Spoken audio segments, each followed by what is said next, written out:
I'm excited to tell you about the designs Homage has cooked up for the 2025 MLB season. If you're as baseball obsessed as I am, you'll love the full roster of major league looks from Homage. Amazing comfort and deep cut designs that help fans show off passion for their favorite teams. Homage has a massive selection that tells the story of the greatest sport from its very beginnings.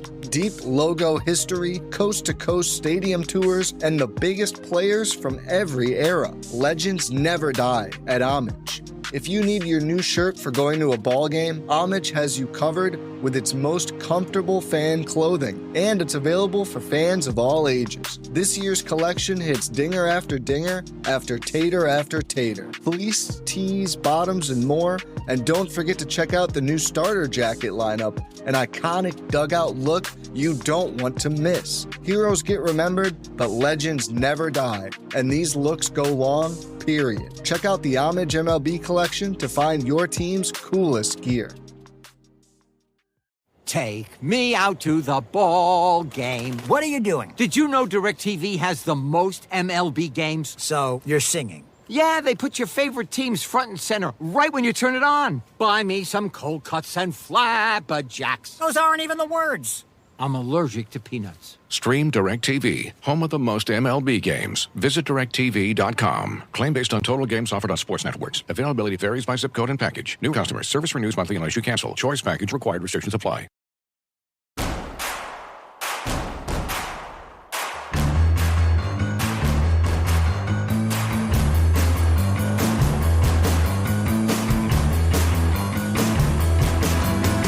From your favorite source for Chicago White Sox talk, delivering news, interviews, analysis, and more. This is the Sox Machine Podcast with your hosts, Jim Margulis, James Fegan, and Josh Nelson. Thanks, Rob, and welcome to a new episode of the Sox Machine Podcast. I'm your host, Josh Nelson, and it's Sunday night, April 20th, 2025, as we record this show. It's Easter Sunday, and we at Sox Machine hope that everyone had a wonderful holiday weekend with friends and family. The Chicago White Sox are 5-16 on the season as they won their first road game of 2025, beating Boston 8-4 on Sunday.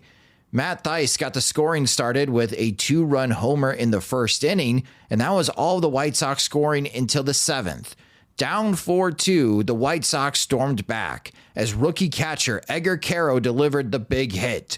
With runners in scoring position and 2 outs, Caro singled up the middle to drive in both runs, giving the White Sox a 5-4 lead.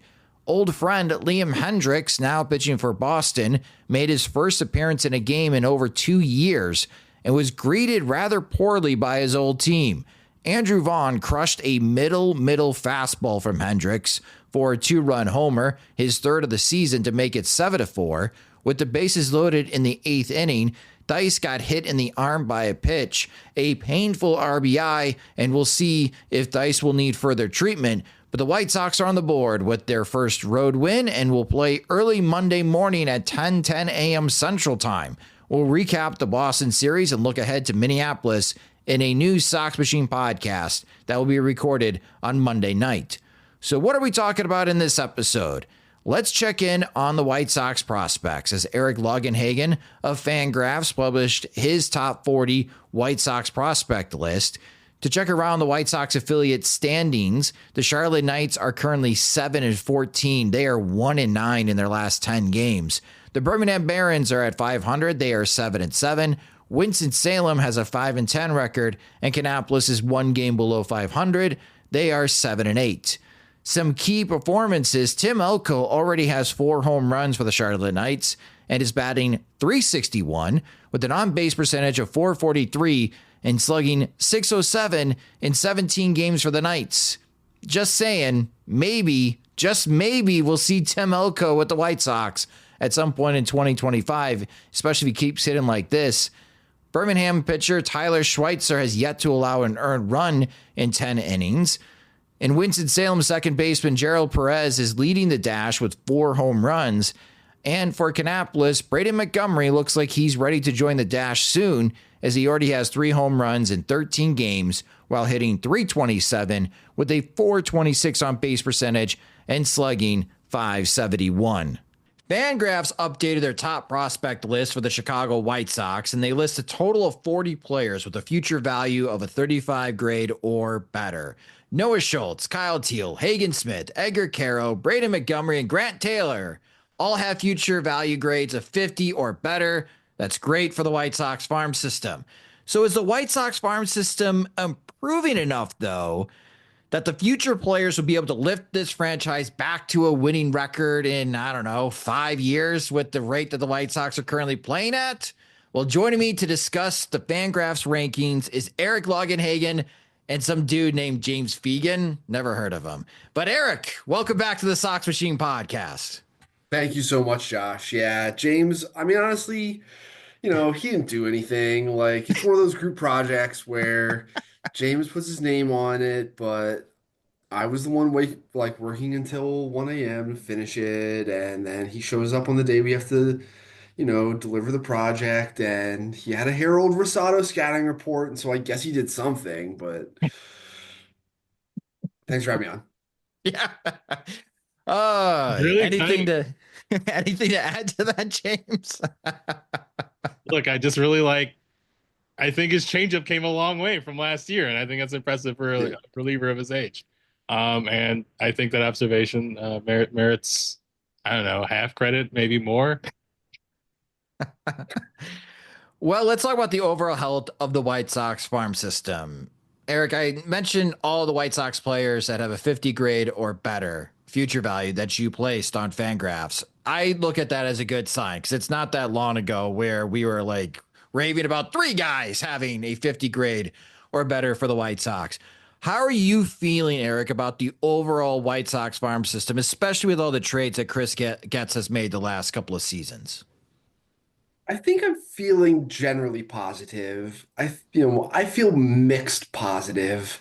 There's still some things about the talent pipeline that feel kind of sketchy to me. The teams that are the best at this are, turning day 2 and 3 college arms into 40s within a year or two of drafting them. And there's not a lot of that happening here. Like you mentioned, so much of this system are players who they traded for. The result of the rebuild, the end of the last regime, and under Getz, there is not a ton of homegrown talent tracking above the draft expectation, let's say, or the signing expectation here.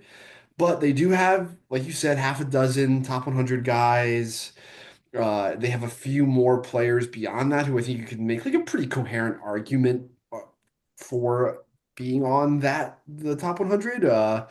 And so that stuff is good. I do think that the wave of next good Sox team is upon us with the pitching prospects who are in Birmingham, the catchers who are, starting to trickle in with Caro debuting, and the fact that the 2 injured draft picks who fell because of injury and Braden Montgomery and then Grant Taylor are tracking healthy, talented, whole entities now. That's very positive too. So I think generally things are going better than they were around the Cease trade when I was just I like Drew Thorpe. Mm-hmm. But otherwise, this feels kind of underwhelming. And I think all of the packages that they could have received for Cease at that time were, at the very least, flawed. But that was one where it was just uh-oh, this is maybe not the best start. Trading Gregory Santos as soon as they did, there wasn't a real reason to do it that early in his years of control. Stuff like that, I was just all right, this is maybe not off to the best start. And then, the Crochet deal does seem to be that big raft of talent that you need to hit on. I'm thinking of the Royals when they traded Zach Greinke for Lorenzo Cain and Alcides Escobar and stuff. That is the type of deal that feels like it could be. And I think that's a momentum changer for the org. So, James, after assisting Eric in this exercise, and you've been reviewing other farm teams other teams' farm systems as well around Major League Baseball. I have red hot Mason Fluharty takes.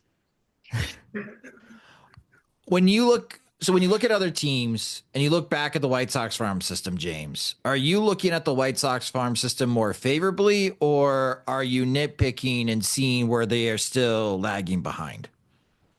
I mean, I'll be nitpicking them like 10 years after I'm in the grave, I feel like at this point. But on one hand, like it's like a deeper volume of guys to kind of really sink your teeth into, but that feels like almost more of a product of where they're at and what they've been doing the last 2-3 years than necessarily like they're generating them kind of out of whole cloth, not whole cloth, but like finding more of these kind of surprise upside picks. And one of the big themes here that they're doing what they can about, but it's going to be a while, is that there's really just no homegrown international talent, and that sticks out even when systems that are shallower, but clearly that's a more of a meaningful percentage of what they're getting on a regular basis. And you have, I mean, both of them are kind of like good stories. They're neither Brian Ramos nor Javier Mogollon were like high dollar signings. So like whatever process led to finding them, their ROI is already pretty good for them as individual signings, but for a class at large, you're just seeing how much things dried up, or just how much the cost is of when you commit the lion's share of the pool to an older Cuban professional, and it doesn't pan out, and you really just have years of essentially not having a class. And that. If you talk to David Keller, I think he's probably right on the nose about we got to get players from where the most good players come from, and that's the DR, where they've just been very weak for a long time now. But that's going to take a lot of time for reasons of just their progress, and also the nature of that market is, one, when you sign people on January 15th now, it takes a long time to really see that impact the major league group, but also those deals are obviously done and set up, and those networks are established way in advance. So it's just like it'll be a while before we can really bear fruit of it, unless they go and kind of cheat and sign older professional Cuban players again, which is not the process we want. There's this great book called Future Value that I think you are part of, Eric, if I rattle my brain, my memory correct. I liked in that book, you and Kylie back in the day, Eric, talking about the whole Dominican Republic and how that market works and the international aspect. You mentioned that the White Sox are struggling to develop day 2, day 3 draftees. But as James mentioned, this is something that's out of sight, out of mind for me, because it feels like the White Sox are just rebooting their entire international operations under David Keller, and they want to do it the right way. They're going to build a new academy. But how long does it take to completely reboot and refocus your international efforts? Yeah, James mentioned it, like just the nature of the market. You could have the will to sign the best player in the 2026 class tomorrow, but that guy's had a verbal agreement with the team for 2 or 3 years. And that's true of 2027, and it's true of 2028 already as we're sitting here. And there are some teams who have 2030s, done for $5 million. And this is the sort of creep that has occurred in that market when the rules changed. Like basically Luis Robert was the last one under the old rules, where you're paying a taxed overage if you exceed your soft cap bonus pool for a given, class.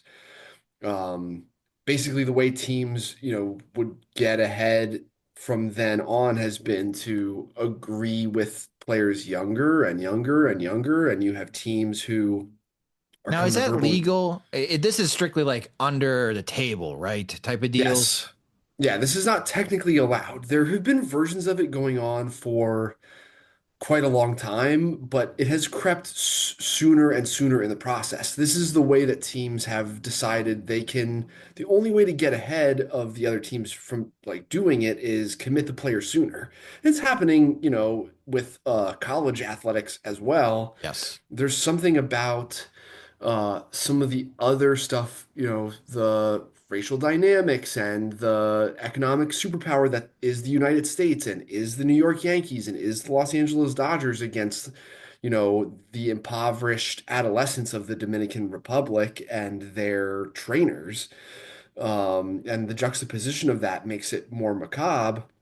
But yeah, like people's response to the rule changes have been a couple of things, and one is why not try to commit the player sooner if we trust ourselves to guess who are the best ones?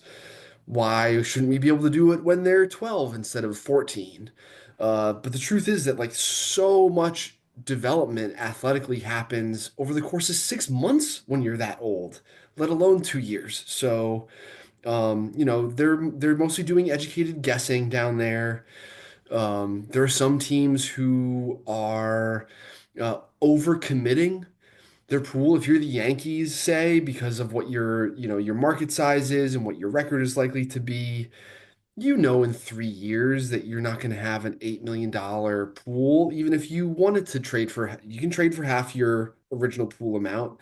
Um, and so you have some teams, who are overcommitting intentionally and know that over the course of the next couple of years, as these players develop athletically or not, that they can triage them, that there's really no recourse. There was a case a couple of years ago in the Dominican Republic. There were players who the last Angels regime had agreed to sign, and when they were fired, the new group did not honor the previous regime's verbal agreements and commitments. There was a lawsuit filed down there, and we do not know the result of that lawsuit. It's important because it could set precedent for teams continuing to do this or not. Will there be an international draft at some point to try to fight this, quote unquote? I mean, maybe it removes all agency from the players to pick who their future employer is. Yeah. And that's not great. So um, there's not an elegant solution here that unless the teams were suddenly to discover some modicum of self-control or good taste, maybe. But JP Ricciardi once told Kylie, keep cashing checks and breaking necks. And those are the people who do well in this business. Those because if you're not the kind of person who wants to sign the 12-year-old, then you can't, because some loon who will is gonna commit that guy. So the White Sox, it's an uphill climb because even if they wanted to be involved in the top of the market tomorrow, the players who theoretically represent the top of the market are already committed for the next couple of years. They have to do a thing, I think, that like the Brewers do a good job of, and the Guardians do a good job of, and the Diamondbacks do a good job of, which is spread it out. Lots of mid six-figure guys. Maybe you have a 1.2 million here or there type of player, but for the most part, diversify your risk, have a bigger, more robust class, invest in your infrastructure down there. A new academy is going to be a big, big deal. And it has been, it's an investment, not an expense. And hopefully they can make Jerry Reinsdorf or whoever see it that way.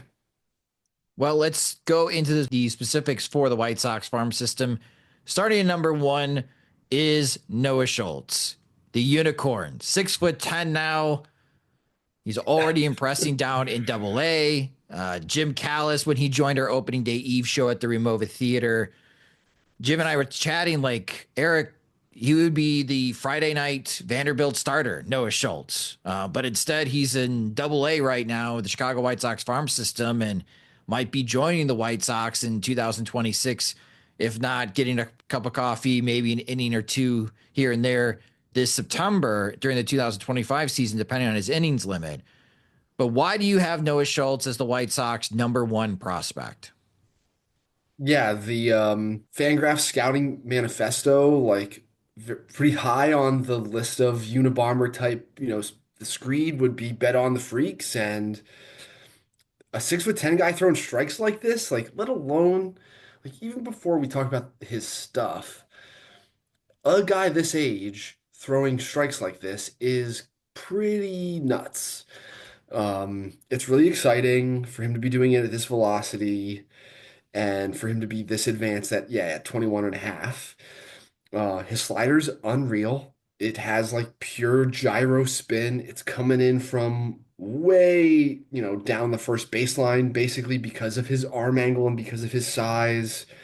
It just has a ridiculous amount of wipe where it's like starting in the lefty batter's box and finishing on the glove side corner of the plate. And I do think it, has the potential to be one of the better base like sliders in all of baseball. There's stuff that's going on here that is not great and that they haven't solved yet. His fastball is just as vulnerable. As hard as it is, it cedes a lot of contact. The cutter and the changeup, whether him pitching more heavily off of those, which has sort of been the case. Last week started Birmingham, a lot of cutters. Let's throw strike one with the cutter. I think that those are viable solutions, and I think when I saw him during the spring big league game against the Brewers, he and Hagen Smith went back to back in that game. That whole first inning of the two that he threw, he didn't throw a slider until his last pitch of the inning. Like it's clear the developmental objectives are let's find this changeup, let's find this cutter. And I think especially as far as the cutter is concerned, in part because, this guy can really spin it. The ceiling on that pitch is very high. And as loose and whippy as he is, the ceiling on the changeup probably is high over time too. So I think he's going to have the toolkit to deal with the fact that his fastball is just not doesn't have great shape. It just doesn't have that explosive riding movement that, Joe Ryan's fastball has that allows it to miss bats at 92 miles an hour, right? Like that's just not what we're talking about here. So I think there are going to be situations where he can elevate the heater and it's going to play as a finishing pitch against certain guys.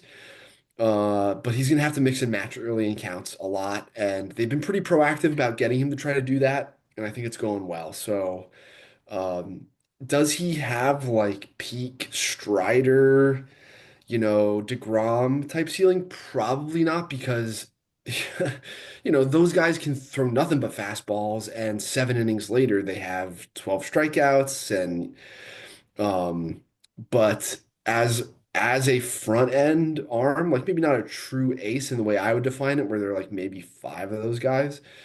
Not quite that, but like the type of guy who can take the ball in game 1 or 2 of a playoff series and you're like, this is awesome. Like our team is good. Yeah, then yes. He's really exciting. They nailed this to this point anyway. And I think he is pretty clearly like tier 1 on his own in the system. So, James, it's only been a handful of starts for Schultz as we record this. Are you hearing any feedback from Paul Janisch or Brian Bannister, anyone within the White Sox farm system and player development about Schultz's start to 2025? I would say nothing really out of the ordinary in terms of just like, yeah, they're aware that his sinker like gets contacted with a lot. And so a night like him getting singled to death, like in his opening start, I don't think that's like a problem they're not aware of. Bannister's talked about he needs to run up the four-seamer a bit more, but also that the cutter is a possible solution and that they would kind of feel their way through both. So it seems like they've tilted cutter, whereas they were really confident in spring about him being able to throw four-seamers pretty well, at least more than he has been early going. But I don't think that they're really perturbed or like, oh, something's off by him getting singled. Like that's kind of the way he will lose games because like people are not going to lift him very often. Mm-hmm. Yeah. So his pitching arsenal then, James, in Birmingham, we're looking at 2-seam slider, obviously changeup cutter. Is that the 4 that he's trying to roll with right now, developing wise? He's probably throwing more cutters than changeups or will to because he kind of complained about not feeling like he's another guy who's at the stage of his changeup command where he's like, oh, I got to set it up perfectly, or I got to have it as a 2-strike pitch, or I have to have like set it up with the letters. It's just not something he feels like just pulling out at any given time, the way like, someone like Davis Martin would talk about his kick change at this point. Got it. So then to compare and contrast, because number 3 in the White Sox top 40 is Hagen Smith, last year's first round pick. And I liked Hagen Smith out of Arkansas, but you do bring up a really good point, Eric, in your report, especially in spring training and what we saw in his first start with the Birmingham Barons. That first inning gets dicey for Hagen. Like, it seems like he has control issues in the beginning that he's got to overcome. If he can pitch a clean first inning, well, then he's lights out innings 2 through 5. And I remember that from Arkansas. That was always his tough inning, was the very first inning in his starts when he did struggle. These guys are obviously lefties, and Hagen's not 6'10", but he's got a great slider as well. And he showed a big fastball, at least last year, college wise. Can you compare and contrast and the similarities and differences between Schultz and Smith? Yeah, Smith's fastball does have that like riding life and flat angle that gives it that better, more dominant bat missing ability in the meat of the zone. He has margin for error. He doesn't have to have pinpoint command for that fastball to play. The thing that's not going well is the strike throwing. And I think when your fastball plays like this, that sometimes, especially against like college hitters, college baseball is not good. Like it's just not good baseball. Even in the SEC, the hitters that you're facing at Double A are much better. And I am kind of wondering if he was overassigned, which I would not have told you, 6 months ago. I would have been like, no, that seems properly aggressive to send him to Double A. And so it's hard for me to fault the org, but now that, this is the maiden voyage has left here, it does feel a little aggressive because he's really struggling to throw strikes. And it's making it so that he's boxed into counts where he has to lean on his slider just to throw strikes at all. His changeup is not developing because he cannot get ahead in situations where he'd be able to use his changeup, and it's sort of hurting his development right now that the Double A hitters aren't as chase prone versus his fastball as the college hitters were. Smith had strike throwing issues as an underclassman at Arkansas, and then they seemed solved during his junior year. And how you handle that as a scout, it's questioned, because did he get better, or is he likely to regress to the mean? You might have different people in different front offices or different scouting departments telling you different things about that. What is the real Hagen Smith? Is it the guy? Is he improving, or is who he's been most of the time, which is kind of wild, who he's likely to be going forward? And that is the sort of area that we're in with him now, is he has backed up, his command is backed up enough at the start of this year that I'm not sure what the answer to that question is. I do think that he would just be paving over high A hitters if he were at, Winston-Salem. So, I don't know that it's like necessarily the answer is like to demote him and like try to make it so he can go deeper in games, or just try to ride this out. Like, it's only 2 starts. Yeah. Well, it's not really, because the spring looks were kind of rough too. But yeah, I think this guy's got a monster slider. His fastball has enough ride and velo that even if he's going to be sitting like 94, 96 early and like maybe averaging 94 across his whole starts, that it's going to play. It doesn't need to be commanded with such, fine east of the west. He doesn't have to be Jamie Moyer or anything like that. But you don't want him to be Asa Lacy. That's the guy who like popped to mind for me when I was just like, who was also picked this high? Who maybe, oh yeah, Asa Lacy. Like, the window of Asa Lacy throwing strikes was even shorter because it was the 4 weeks before COVID shut down everything. Right. So it wasn't even his entire junior year when he was throwing strikes. It was just for a month against, New Mexico State, like with 1 week of conference play or whatever in there. So it's not that dire yet, but it is disappointing that like I saw Hagen Smith twice this spring in person, and I saw like 3 changeups because he just couldn't get out of innings. And just, in a big league game, the big league spring training game, you're not going to be like, all right, let's work on, I know that there's Joey Gallo standing in there, but like, why don't you just work on your changeup or whatever? No. people are going for it. So, and now that the lights are on and affiliated ball has begun, that's happening too. So, I think, obviously, I slid Hagen a little bit compared to where he was on the preseason top 100, just because the strike throwing stuff has been so bad so far. But I don't think it's time to panic or anything. And I think as far as the changeup stuff is concerned, and we'll probably talk about this as we continue to move on, but the org seems able to develop them all of a sudden, Yeah. like in a, so if there's a thing to worry about for later that seems like it's a growing core competency of the org, it is changeup development. And that's the thing that he didn't really need in college because these two pitches were so nasty. And the way path toward his ceiling is a third and fourth pitch eventually. His career has just begun. There's not a rush here. They're not crunched on time for development. It would be nice if he raced to the big leagues very quickly and was just dominant the whole time, but it doesn't seem like that's going to happen, and that's okay. But we are sort of off. The sea is rocky here as things get going. James, the organization isn't going to go back to its old ways like they did with Carlos Rodon, right? Because that was the idea then last year during the draft, that even on MLB Network on the set, you would hear Harold Reynolds be like, he could pitch out of your bullpen right now. We're not going to see the White Sox be that drastic, rushing Hagen Smith, are we? I think he was on a trajectory where if it went well, they wanted him to do the Javier Arte thing last year of pitching like short, like single inning outings out of the bullpen in like September, like at the back end of his like innings allotment. It was probably gonna be a little bit harder for him than Schultz, because I think he's more on like the one. I think they're both kind of in the 110 bucket, but Schultz has thrown a bit more. But I think that's dependent upon. I would say that should be dependent on his success, but they went and threw Jake Eater in the bullpen last year, as wild as he seemed to be at the time, as well, which wound up being more of a last hurrah. So I don't obviously there's no like motivation to actually rush Hagen Smith for a bullpen role or any other role at this point. Like, we're watching what we're watching, and we probably will be for another season or two or three, who knows.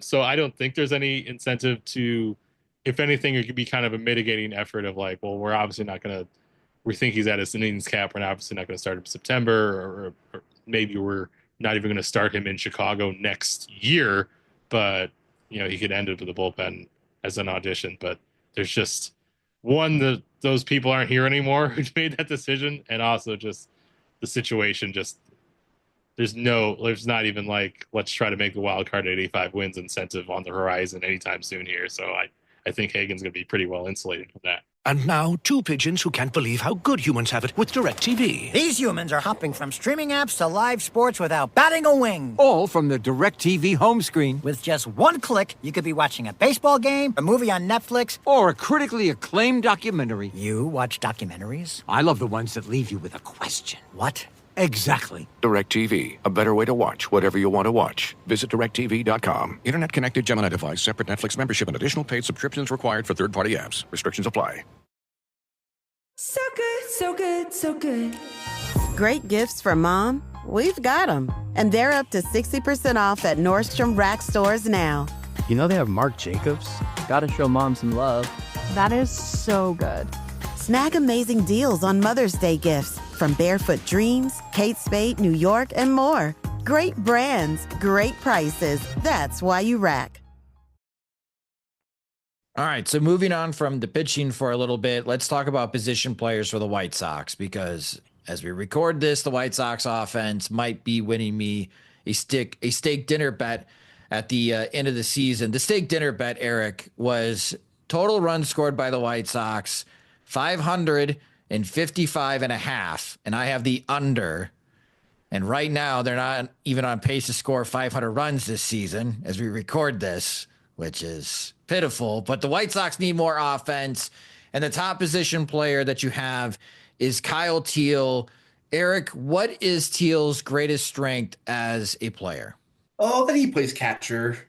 I think when you can do anything offensively as like a viable to good defensive catcher, which is like what Kyle Teal is tracking as, that you're going to be a valuable big leaguer. The position just does not have great inventory across the entire league.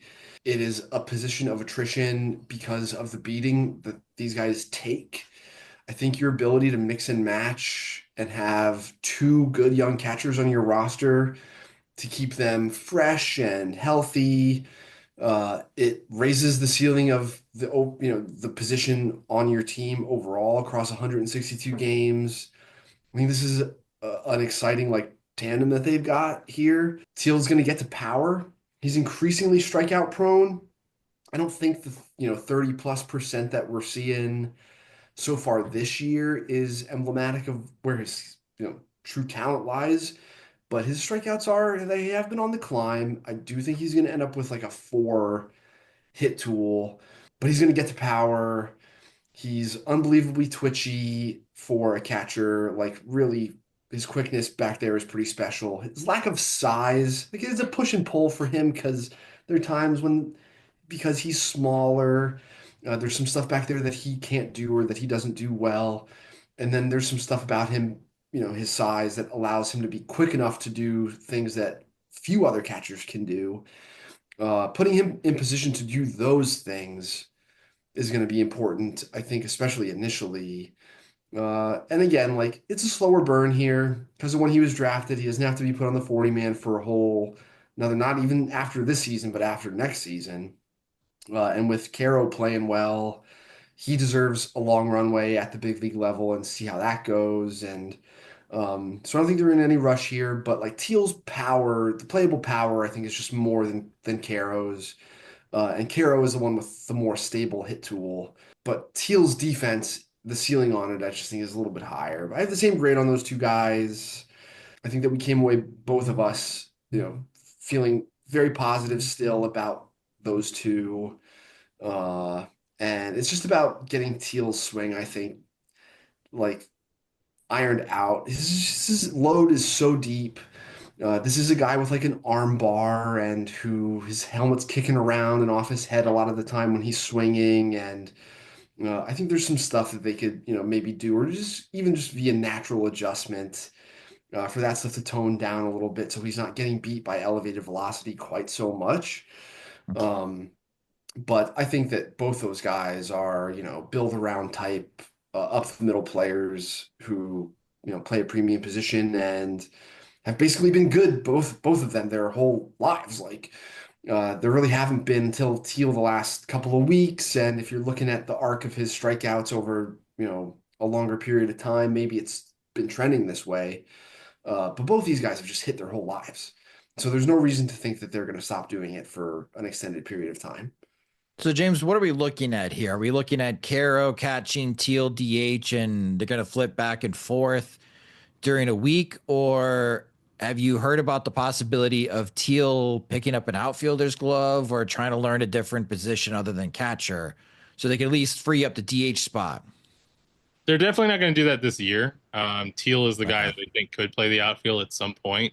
As Eric pointed out, like they've talked about them platooning, and like Edgar has been a lot better as a right-handed hitter historically. That's something they've been trying to adjust. I kind of ran the Fuller quote the other day about Edgar's kind of posture issues and his left-handed swing that they're trying to iron out. It's ironic because their age is kind of flip-flop for it, but I think there's kind of a window here, especially with Keel slumping, for Edgar to kind of get regular time. And it's clear that there was a little bit of tension of like them just like only catching like 3 times a week at max as developing catchers, that wasn't quite a perfect solution, even if that was really the spot developmentally where they both seemed right at, and they neither one had like played in AAA, looked all right. Edgar looking a little better offensively, but not really had anything close to even a half season there. It looks like I don't think you bring up Edgar Caro to not give him kind of a runway here, and the way he's hit this season, I think it gives a little bit more idea like this guy can keep his head above water offensively while we obviously kind of divert a lot of attention to him developmentally on defense, and Teal can kind of develop like a normal top 100 prospect in AAA as a result. So I don't think this is like a full year arrangement, and obviously they need to figure out what they do with Corey Lee when he comes back, because it seems like there's a preference for Tice, but also like Corey Lee's kind of like he's still like this. He's an athlete or on a level where you see why he got drafted where he got drafted, even if like so much skill development as far as like his chase and his framing is needs to get better for him to be any kind of like full-time role. But I think that they could commit a couple of months to this current setup and feel probably a bit better about how much action they're giving to both the guys they really value over the whole group. And now, two pigeons who can't believe how good humans have it with DirecTV. These humans are hopping from streaming apps to live sports without batting a wing. All from the DirecTV home screen. With just one click, you could be watching a baseball game, a movie on Netflix, or a critically acclaimed documentary. You watch documentaries? I love the ones that leave you with a question. What? Exactly. DirecTV, a better way to watch whatever you want to watch. Visit DirecTV.com. Internet-connected Gemini device, separate Netflix membership, and additional paid subscriptions required for third-party apps. Restrictions apply. McCormick knows unbeatable flavor starts with the right spices. It's why we created Flavor Sealed. So anytime you peel back the seal of McCormick herbs and spices, you can be confident they will pack the same amount of flavor as the day they were packed. The kind of flavor that brings out the best of your favorite recipes and keeps everyone coming back for seconds, or maybe even thirds. McCormick, flavor sealed for unbeatable flavor. So let's move over to someone that is not having a great start to 2025. And it scared me, Eric, when he was striking out 75% of the time. That's Colson Montgomery. What happened here as he dropped in the White Sox top 40 list for you, and he's no longer considered a top 100 prospect on FanGraphs? Yeah, and this is one of those where it's like, what do you do with this guy?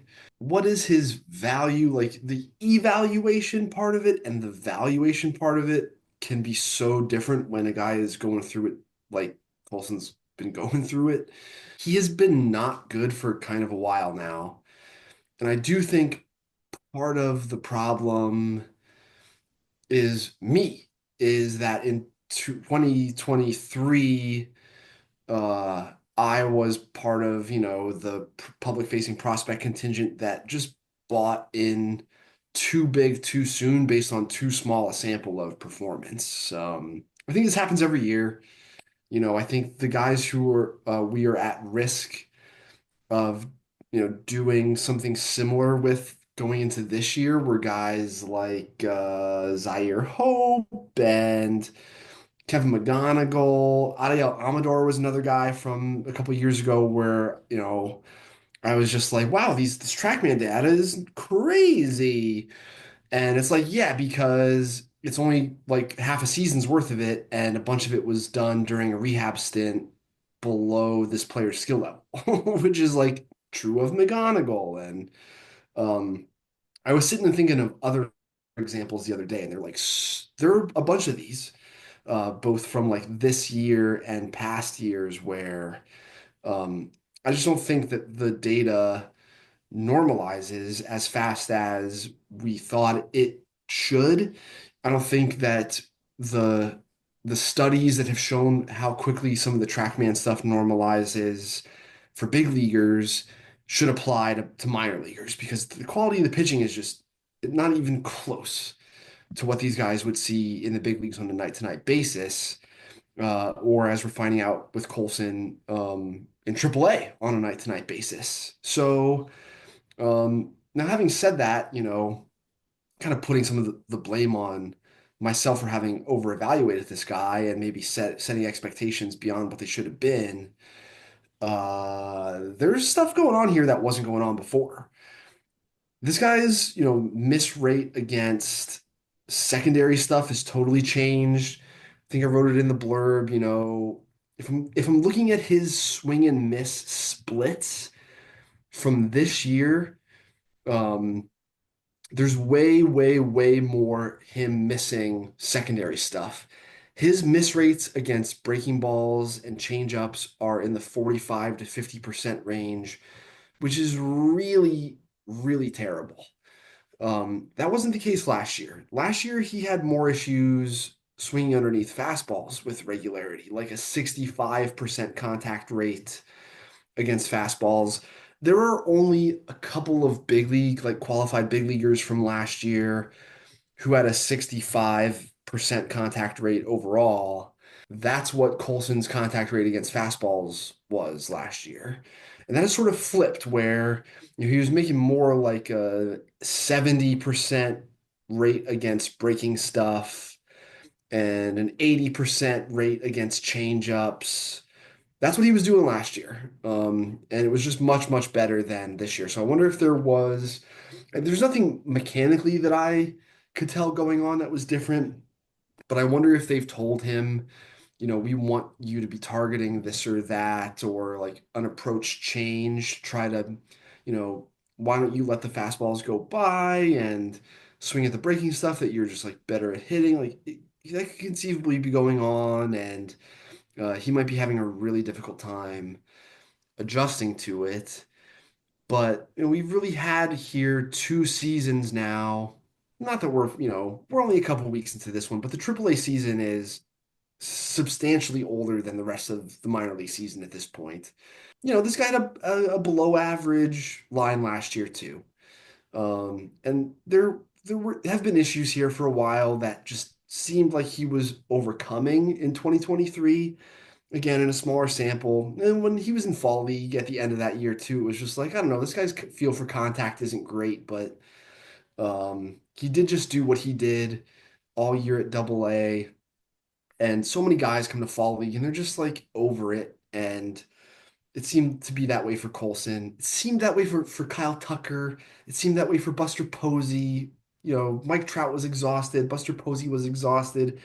Kyle Tucker can, give a rat's. So, they were terrible in Arizona and they're godlike players. So whenever a guy's terrible in the fall league, I tend to just sort of let it go. Unless it was Jeff McNeil, then I hated his guts. And he was great. But so I've been burned by, taking the lackadaisical fall league look at face value, and I didn't want to do it with Colson, and now I'm wishing that I kind of had, because it was more representative of what some of his issues were than his 2023 stat line turned out to be. This is still, a really physical lefty hitting shortstop who does have real power. And it's just about what can they do to try to hit the reset button here. I don't know how salvageable things are. I do still think like left-handed power plays and you don't want to come off it entirely. And I think, his overall contact rate from last year was still in that 72% area. And we can look at shortstops across the last 15, 20 years who have had good careers and who have had contact rates in that range, like Paul DeYoung and guys like this, like get to power, you play an okay shortstop, and even though you're swinging and missing a ton, it turns out okay. Okay to good, and so that's sort of where we're at with Colson. Is if you want to look at it in a more positive light, there's precedent for this. Is it the type of, is he Corey Seager then? No. I feel like that ship has kind of sailed, but like Nolan Gorman, but playing a passable shortstop, that's sort of in there. Miguel Sano, but playing a passable shortstop, that's not crazy. I don't think like Colson has quite that much power, but I'm just like looking at a contact rate, leaderboard here to sort of see like the bottom of the barrel for this guy is like Christopher Morel, Luke Raley. Like these guys are okay. They're role players on a good team. And that's more what we're looking at if we take the snapshot of Colson from the last year plus, rather than 2023 setting unnecessary expectations, part of which, was my fault. And, then him disappointing off of that, like, no, it was more of us overestimating him than it is this guy going belly up, truly. So that's not promising. The White Sox need a lot of help on offense. Yeah. James, when you look at the top 40 for the FanGraphs list, and maybe even looking within the top 10, Who are you most confident right now, James, that could develop into an impact bat for the White Sox? Oof. Saw this on the rundown. I really thought it was Eric's question. I guess we have Brady Montgomery has a tool set that it's accessible. It doesn't need to hit like a 90th percentile outcome to really see it. So I think I would lean that way. I wanted to be kind of on the overrate Brian Ramos train, but Eric has kind of talked about kind of the offensive limitations there that make it look more like a soft regular than I was initially willing to acknowledge in early spring. Volko obviously has the ceiling to put him in that position, but that just seems like such a low probability. Like it's such a long climb with his hit tool, and I think kind of the more meaningful outcomes or the more likely outcomes are even if you have a development success where he has some sort of actual major league impact, is still like someone who's just so contact limited that kind of defines the profile in a major way. Anyway, I don't think the needle you have to thread for the Aaron Judge body comps to come true, or it's just infinitesimally small, as small as it probably was for Judge at some point. But that doesn't mean it's going to happen twice. That's not a great explanation for why lightning is going to strike this one little centimeter location, is that it hit there before. So I think I would lean Brandon Montgomery. I think he's playing below his talent level right now in low A, so I don't want to get too wrapped up. But as far as someone who actually has those offensive impact tools and is probably a bit closer to them than really anyone else in the system, because there's not that many guys who just have meaningfully plus power in the system. You could maybe, if you really want to throw Caleb Bonham into that discussion, but that's, I feel like, an even farther away prospect. To where you couldn't possibly, even if you thought the world of Caleb Bonham, there'd be no meaningful way to project him at this age as a high probability than Brady Montgomery at this point. So I think the guy who demolished SEC pitching is probably the way to go. Seems like the safer way. How about you, Eric? Do you agree with James? Is Brady Montgomery the best chance of White Sox having or developing an impact bat? Yeah, I think so. I think, as much as I like Teal and Cuero, and I think those guys are stable, ready, everyday players, Braden's got variance and ceiling that those two don't have. If everything comes together for him, and I think he's going to swing and miss a good bit. He's just so dangerous all over the zone. Something changed about his swing from a posture standpoint when he left Stanford for A&M. They made real changes to his swing that made him dangerous at the top of the zone in a way that he wasn't before. And then, switch hitters can always develop contact stuff later. You're just working with two swings in your teens and early 20s, and in Montgomery's case, you were pitching too. There's chance for late growth in that area. And so I think that he's your best shot. The Wolkow stuff. The Wolkow stuff is tough. There really aren't any hitters who swing and miss as much as he has already who succeed at all. The one who has is Joey Gallo. Joey Gallo's strikeout rates in the minors were always what they were. They were in this area initially, like Wolkow's. He did hit better for me towards the end of spring. And he is, he is a physicality that is just, there are a few people in baseball who have this happening. But yeah, sub 60% contact rate guys, when you're in A ball, they don't end up doing anything usually. Almost always, usually 99 out of 100 times. And even it's not even a sufficient way of describing it. So he is low probability, extreme variance. If I'm throwing a dart deeper in the system, Samuel Zavala, I've never really, well, it's not true that I've never been a big fan of his. There was a point when he was initially debuting with San Diego where I was in. He was towards the back of the 100 list. And then pretty quickly I moved out because of the stuff that he was struggling with elevated velocity. His swing really needed so much work. But yeah, it's a problem because part of what they what they didn't do during some of the early part of the rebuild was target hitters really. This is the sort of the situation we were left with. So yeah, Caleb Bonner, another one where I'm just on the lower end of the reasonable takes on Bonner. I had him more as like an 800K guy, somewhere in that 800K, 1.2 million, type of high school player last year. They gave him three. So, it's tough. I think there's a chance that Mydroth like totally blows us away and is like Dustin Pedroia or something like that, I guess.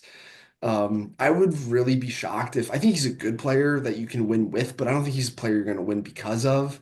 And that's the type of ceiling that's someone like Braden Montgomery, like the overtly athletic guys just tend to be the ones who do that. Like when you're built like Fernando Tatis or whatever, like it just tends to be those guys. And instead, the system has like the William Bergoyas of the world mostly, who are good little players, but not that level of impact player. So then trying to find some optimism here. Shane Smith has been starting the year really well, Eric, for the White Sox. Rule 5 pick from the Milwaukee Brewers. Did the White Sox find a Rule 5 steal here with Shane Smith? Yeah, I think, the Brewers are really good at developing players. They had this guy, and the White Sox made him better than they could, like right away. So I think that's great. Is he going to be, touching 100 every start like he was at the beginning of spring training? It seems like not. His velocity has been declining to normalizing basically to what it was last year. But he's something. That changeup is a real pitch that just wasn't there before. This is a guy who they drafted and developed as like fastball breaking ball reliever. And I thought, they did a pretty good job. Milwaukee did. And he was a real middle relief prospect before the Rule 5 selection. But I think they picked the right guy. They made relevant changes right away. And his best pitch is the pitch that they gave him. So yeah, I think the whole kick change thing, and Bannister was talking about it at Saber Seminar last summer. I don't love to go public with what people are saying at Saber Seminar or the Sloan Conference or whatever, because it's just like something sort of a violation to do that kind of thing. And I wondered who else from this org we might see, just like you get a kick change and you get a kick change and you get a kick change. And it's Davis Martin, right? James, it's right. Davis Martin and Shane Smith. Smith says it's like he calls it a seam shift change up for what it's worth. Grant Taylor is a kick change. Jake Backenstead, I can't say don't know his name, but the guy with the long name starts with a B. He's got a Backenstead. 3,000 RPM curveball. He could have been on the extra section of the list too. But those are exactly the guys that they should be doing it with. Like I just did the Orioles list, and they take these guys who have good natural breaking ball and give them this style of changeup. They're just like, you have a good whatever. It doesn't matter what it is. Day 2 and day 3 college arms who have a good natural breaking ball of some kind. They give them a second one, and they give them this changeup, and they do it right away. And it's how you turn a guy who no one cared about a year ago because he was an 8th round pick who got, 200K. They're a dime a dozen.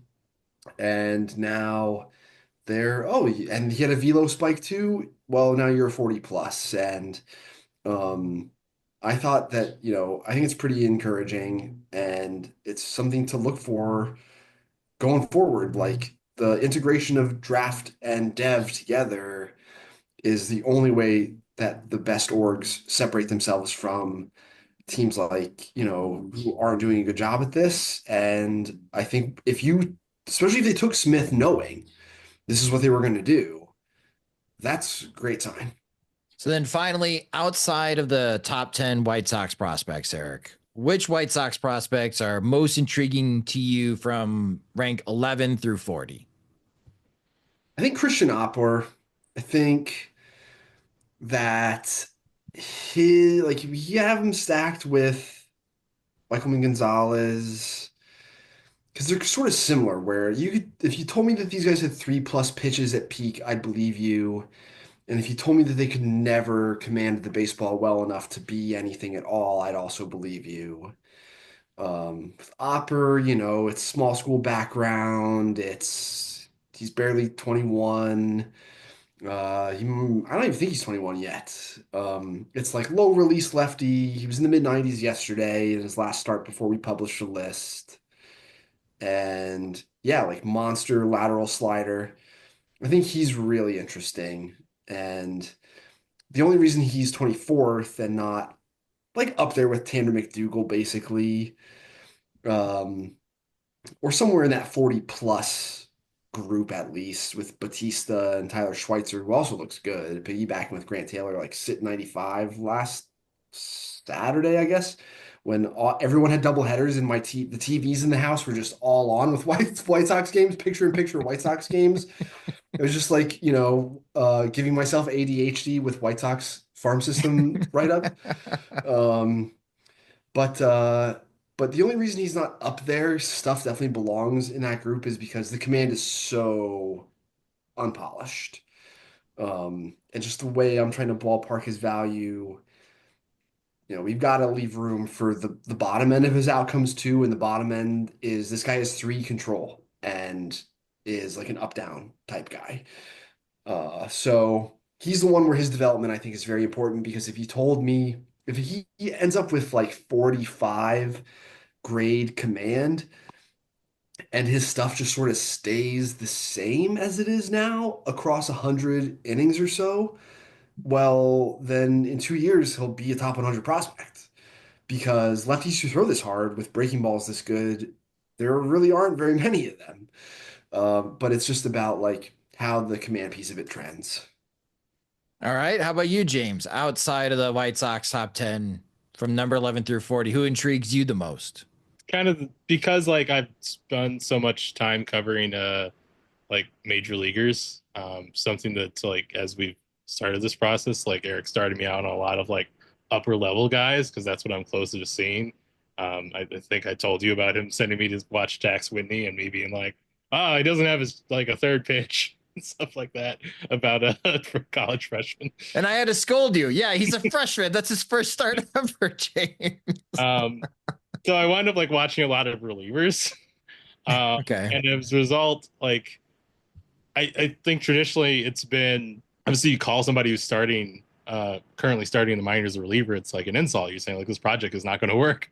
But for me, it's like a lot of like starters who are like, or not a lot, but like a fair amount of starters who are like, all right, this is like meh. Like you see them kind of like spin their wheels a lot night in, night out. Whereas I'm looking as like, this is going to be so much fun when he's a reliever, man. Like this is going to be great. Like Tanner McDougal's still working his ass off to start. But like, I just like watching the raw stuff is like, this is going to be so cool. Like, yeah, he can't command his fastball, but who cares when he's throwing it 30% of the time in 3 years and just spamming off speed at everybody. Like this is a hammer he's got, like that. So Seth Keener, like it's not like a fastball it's like stands out in any way, but like he came in already with the plus sliders, so seeing kind of the progress of the changeup where he had a 40% miss rate on it.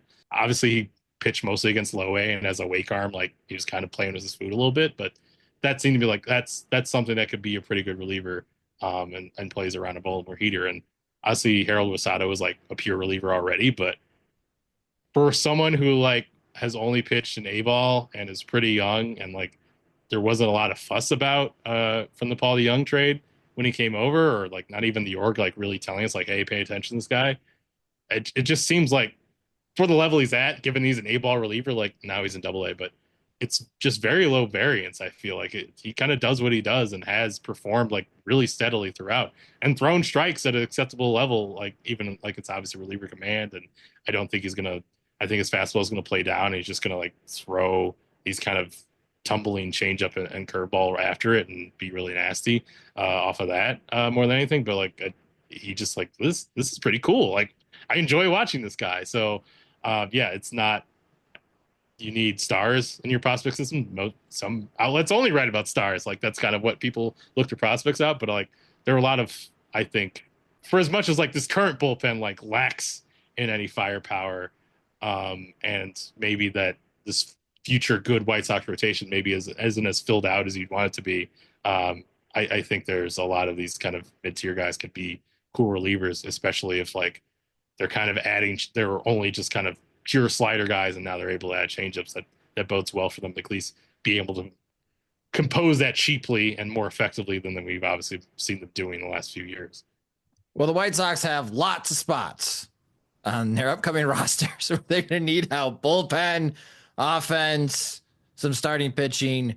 But this was a very worthwhile endeavor, Eric and James, to talk about the FanGraphs top 40 White Sox prospects. You can read their excellent work on FanGraphs.com, as Eric and James will continue updating reports on all 30 farm systems in Major League Baseball. Soon enough, the Major League Baseball draft will be here, and I look forward to reading Eric's thoughts about the upcoming class of draft prospects.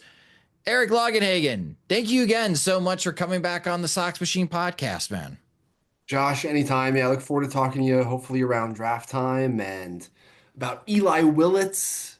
I'm just looking at whatever prospects are in the Midwest. I just updated my top 50, and I already feel like in a month I'm going to have to update it again. We're not progressing with some guys. We're regressing. Yes, it is. It is a class of attrition, it turns out. Yes. Yeah, J. Slaviolette was on the banquet circuit, and now looks like he does, and is, yeah. But thanks so much for having me on. What do you think? Which one should James and I co-parent next? Should we do Milwaukee or Cleveland together next? Give James Milwaukee. I'm intrigued because these are guys that the White Sox might be targeting in the offseason. Do some homework for the winter meetings when the White Sox make another Rule 5 pick again. But again, you could also read James's excellent work and hear him often on the Sox Machine podcast. But again, Eric and James, thank you guys so much for joining the show to talk about the White Sox prospects. That will do it for this episode of the Sox Machine podcast. Thank you guys so much for listening. If you just discovered the Sox Machine podcast, you can subscribe to the show wherever you listen to podcasts, such as Spotify and Apple Music. You could also listen and watch the show on our YouTube channel at youtube.com/Sox Machine. Follow us on all the social media platforms. We are at Sox Machine. Follow us on Blue Sky at SoxMachine.com. You can follow James on social media at JRFegan. You can follow me at SoxMachine_Josh or on Blue Sky at Josh.SoxMachine.com.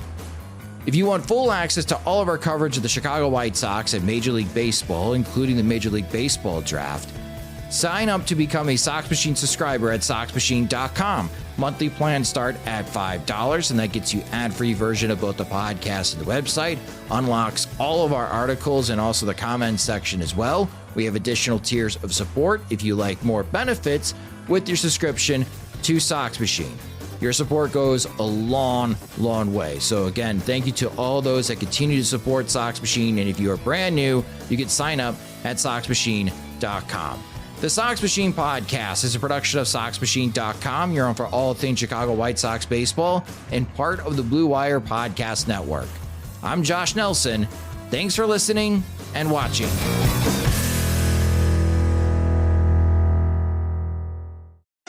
McCormick knows unbeatable flavor starts with the right spices. It's why we created Flavor Sealed. So anytime you peel back the seal of McCormick herbs and spices, you can be confident they will pack the same amount of flavor as the day they were packed. The kind of flavor that brings out the best of your favorite recipes and keeps everyone coming back for seconds, or maybe even thirds.